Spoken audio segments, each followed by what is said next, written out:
Choisir la bonne saison pour son mariage exige de vous que vous pensiez à toutes les circonstances possibles.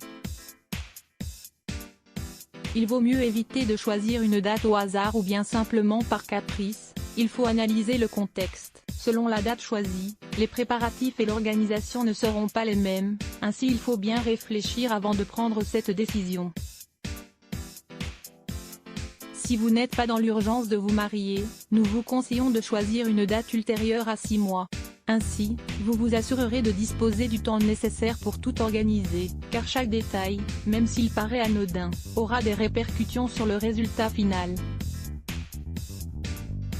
Conseil pour choisir la saison idéale pour un mariage et une cérémonie inoubliable. Il convient de prendre en compte de nombreux facteurs lorsque vous choisissez la saison à laquelle aura lieu votre mariage. Ces facteurs varient de paramètres personnels à météorologiques. 1. Une date unique pour les amoureux. Une date bien choisie est une date qui rappelle un moment spécial qu'ont vécu les mariés. Cela peut être la date de leur rencontre, de leur premier baiser ou bien de leur anniversaire de fiançailles. Il s'agit d'un choix romantique qui leur permettra de raviver cet amour qu'ils partagent depuis cette date. Cependant, cette date n'est pas toujours en adéquation avec les autres facteurs à prendre compte. Il peut alors être logique de choisir cette date comme un point de départ pour le choix de la saison lors de laquelle se déroulera le mariage. À lire. Comment choisir la tenue idéale pour un mariage le jour de la semaine. Les mariages se déroulent généralement le vendredi ou le samedi, et ce dans le monde entier.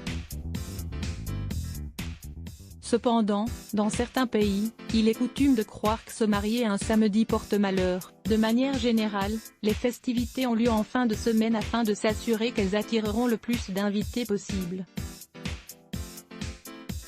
Il ne s'agit pas de jours ouvrés et il reste toujours le dimanche pour se reposer. De nos jours, et surtout pour des raisons financières, certains mariages se déroulent également le dimanche. Nous vous conseillons de consulter votre calendrier à l'avance afin d'y repérer les jours fériés qui pourraient éventuellement vous intéresser. 3. La saison de l'année. Lorsque l'on sait quel mois aura lieu le mariage, on sait quel en sera le thème. Le climat détermine comment on s'habillera, quels seront les accessoires utilisés, les fleurs, la lune de miel et bien d'autres paramètres. De plus, le budget investi change du tout au tout selon la saison choisie. Il y a habituellement plus de mariages au printemps ou en été, mais cela ne veut pas forcément dire que ce sont de meilleurs mariages. On peut réaliser des cérémonies et fêtes époustouflantes en toute saison. Ceci dépend davantage des préférences du couple, des disponibilités de chacun et du budget. Le plus important à prendre en compte est le risque d'averse le jour choisi. Certaines époques et zones géographiques connaissent par exemple souvent des mois très instables. Dans l'idéal, il faut les éviter pour s'épargner cette angoisse. 4. Le lieu du mariage. Comme nous l'avons expliqué, tous les paramètres sont interconnectés et il en va naturellement de même pour le lieu. Si vous avez prévu une cérémonie à la plage, la meilleure saison sera l'été.